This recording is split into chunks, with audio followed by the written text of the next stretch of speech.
Hey, this is Craig from Guitar Love, and I wanted to finally put it into this guitar, not like destroy it, but actually finish the video, because I never finished it on making this. This is something, there are other videos out there that I did. It's like from staining the top, putting everything together. The thing that didn't work out for me as far as the videos go was the soldering of everything, the pickups. So I'll try to include as much of that as I can. But today, what I'm going to do is a little demo of this guitar, the finished product, and then some close-up shots.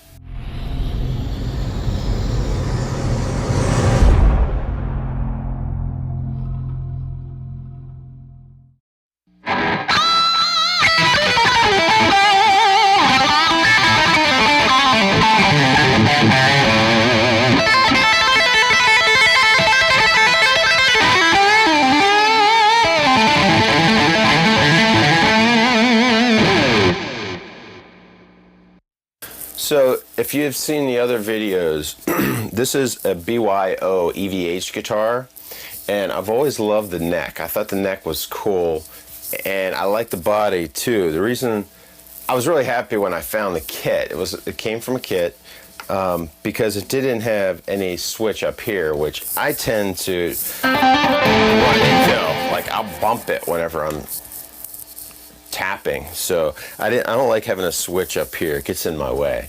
So anyway, what I did was I got the kit, sold all the hardware, and bought good stuff.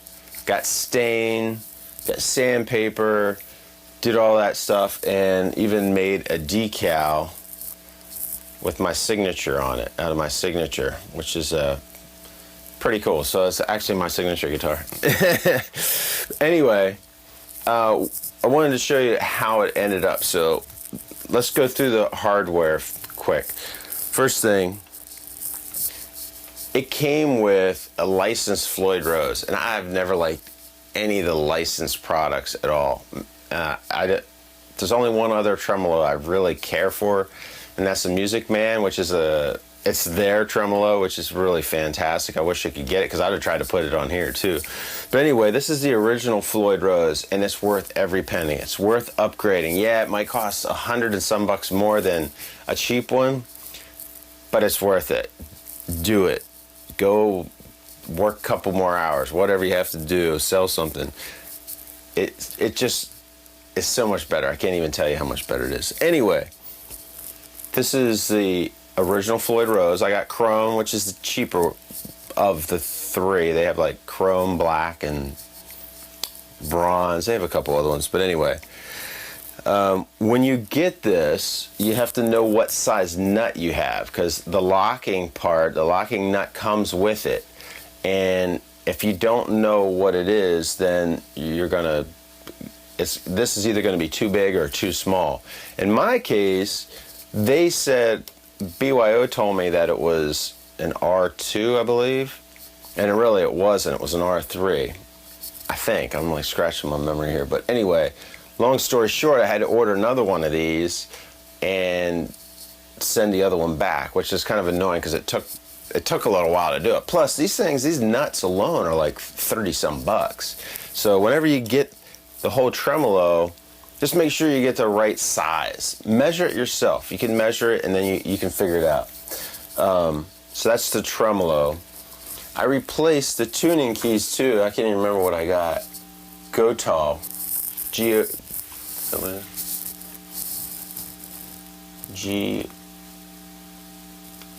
I can't see it. I have a link in the description for it. And these are great too. The thing about this guitar, I had a hard time because you have 4 left and 2 right, and that means they're different on the back. See, they don't line up exactly. Like if I put these 2 right here over here, they're different. If you notice, the tuning key would be next to this one. It's like total opposite. So anyway, you got to pay attention there too, and I had a hard time finding those. Again, I'll have the links in the description. You want to check it out. One thing I did here was this bridge I put on. That should come with your Floyd Rose, a string bridge. Try to get it, what it's trying to do is keep the string down before it actually hits your tuning keys. Try to keep it close to here. I wish I would have gone just a hair closer, just a little closer. If I ever have to get into the truss rod, which is right there, that hole in there, I'll probably have to take that off. It's not a big deal, but it's an inconvenience, you know. Wish I would have pushed that down a little bit. Pickups I got are the JB59 Classic Combo. I just basically went for the hottest I could get. They're Seymour Duncan, and I saw they were super hot. I never played them before. They're not my favorite, but actually I've grown to really like them. They do a lot.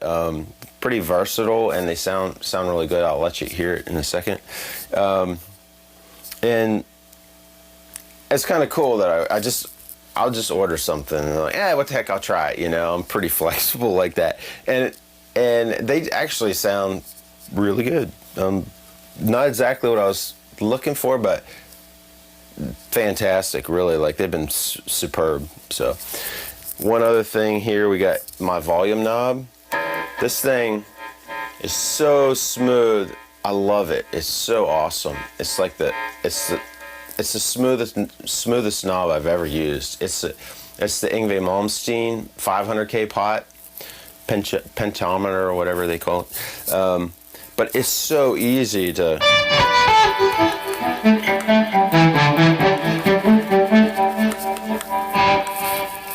It's just so smooth. Yeah, I've never had one this nice. So what I do, I got and bought a bunch of them, put them on my guitars because it's so awesome. It costs like 15 bucks maybe, something like that. Not too bad. This silver knob actually is the only piece of hardware that came with the guitar, so I kept that part. I got a new Switchcraft switch. It's like heavy duty. Again, like, this stuff adds up, but it's these little things that make the biggest difference. So definitely worth it. I mean, I don't even think I paid more than 10 or 15 bucks for that too. On the back, not much back here actually. I got the electronics covered up. I usually only use 2 springs because I like it to be a little easier to push, not so hard. And I got one of these tremolo stops. The reason I got this, and this adjustable right here, I just think this is so cool. If you go to my reverb store, I have a few of them. I bought them in bulk because it was just cheaper, and I'm putting them on all my guitars. I just think it's pretty cool. You can loosen it up if you want to have it as a floating tremolo. But if you have the EVH D-Tuna, which is this, which is another add-on I bought. I don't know how much it costs, but that allows you to go from low E to low D without doing anything else. It's not perfect, but it's really convenient. And I'll just show you exactly, like right now. So this is E, obviously. All I have to do is pull that sucker out. Pull it out.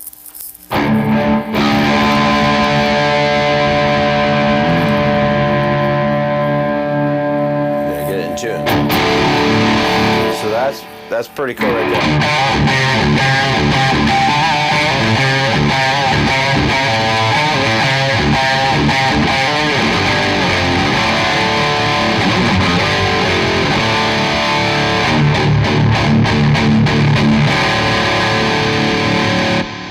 Simple as that. And then put that sucker back in.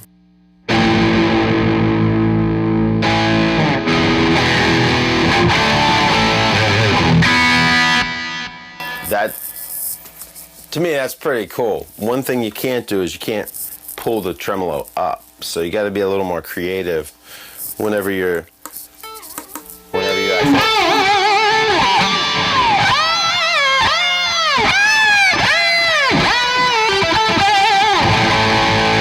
you have to start down or whatever. You just be creative with the way that you actually use it. You just can't go, wow! Or like Steve Vai.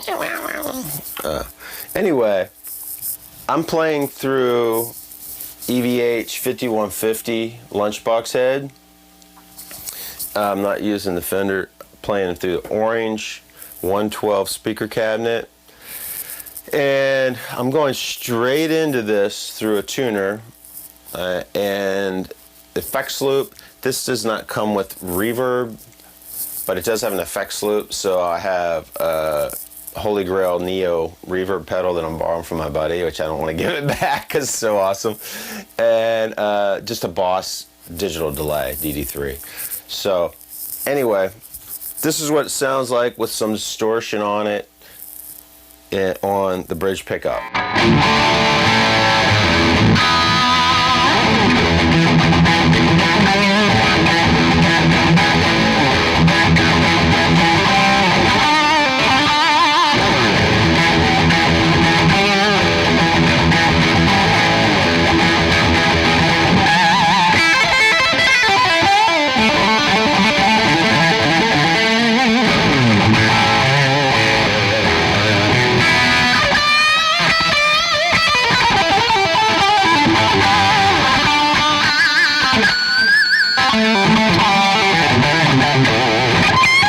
Oh no, that's not what I want. Broke string. Okay, so this is another benefit of this thing. I broke a string. I'm still in tune. I'm gonna keep going on with this because I don't want to waste time. I'll do that later. I need to change all the strings. I'm not going to just do one. So anyway, that's the distortion sound.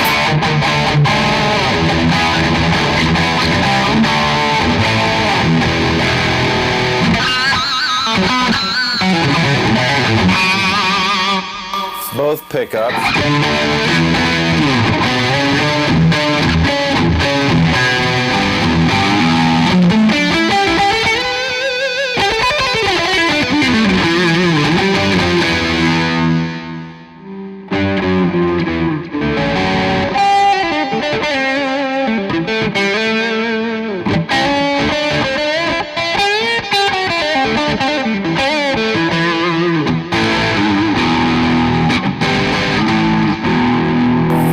Me of Les Paul, really kind of put it on that front one.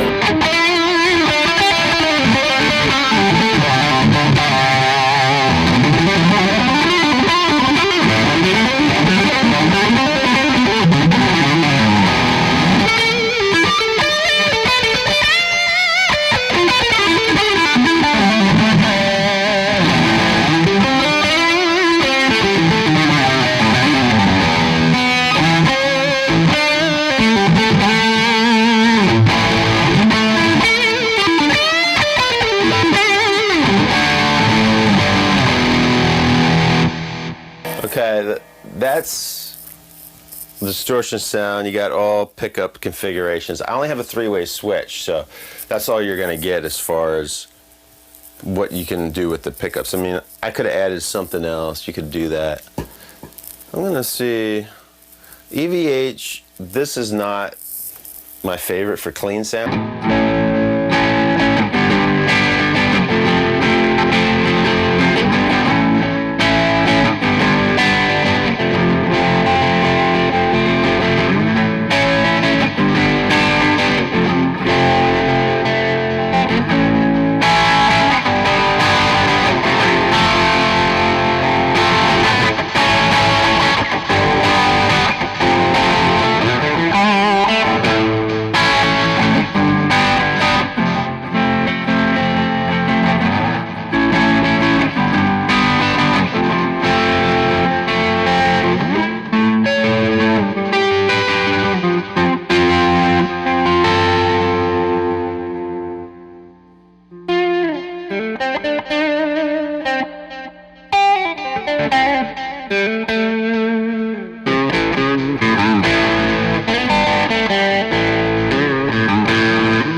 anyway, sorry I broke a string. You kind of get an idea of a clean sound, distortion sound. It really sounds fantastic. I love playing this guitar. I played it at the Kenny Wayne Shepherd show, and everybody that sees it just loves it. This it just looks great. It plays great. It stays in tune. I added the D-Tuna. That's not something I use all the time. Rarely use it. Actually, it's just kind of nice to have.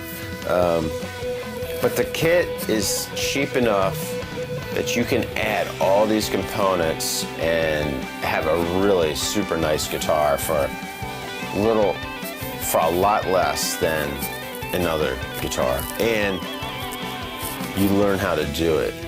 For me, I had to repeat a few steps a few times because like, crap, I screwed something up. But that's all right. There's only one thing with this guitar. Well, you'll see in the pictures, there's one thing I did when I had to drill in the straps, the strap blocks or whatever you call these, I forget, strap buttons. I put it too high, so I don't know if you can see that. There's a hole there. An extra hole, you can barely see it. It's covered, there it is. It's covered with the strap. Anyway, make sure you don't put that too high. That's one of my things I want to give you. And also, if you look, this is like something you can't even see, like the gap between here and here. I have this on straight. There's a trick to that. And it's so hard to even see it. There's a little, like the gap. It's not super tight. It's not perfect, but you know what?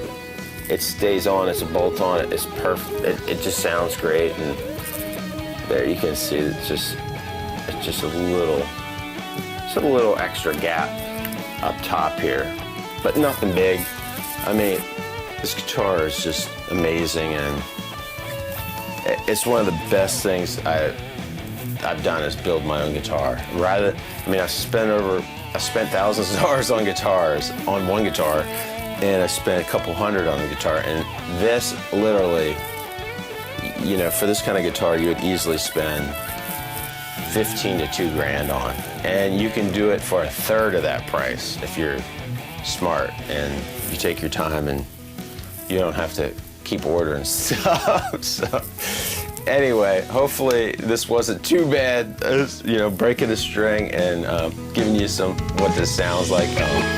But I'll see you next time. I'm Craig.